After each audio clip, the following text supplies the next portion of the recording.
How hard is it to amend the Constitution for the Electoral College?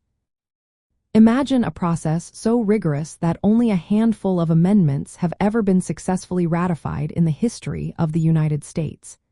That is the challenge faced when attempting to change the rules governing the Electoral College, the system used to elect the President and Vice President of the United States.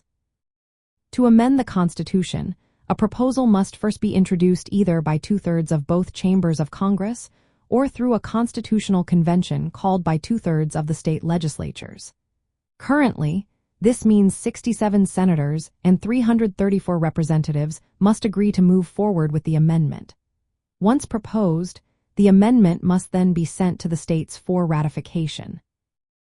Ratification requires approval from 3/4 of the state legislatures or state ratifying conventions. This means at least 38 states must agree to the change.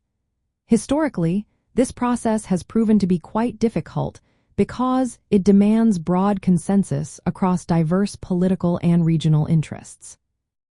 The Electoral College has been part of the Constitution since its inception in 1787, and any effort to alter its structure or abolish it has faced significant hurdles. For example, the 23rd Amendment, which granted residents of the District of Columbia the right to vote in presidential elections, was ratified in 1961 after being proposed in 1960. This shows how lengthy and complex the process can be, often taking years or even decades from proposal to ratification. The difficulty lies not only in the procedural steps but also in the political landscape.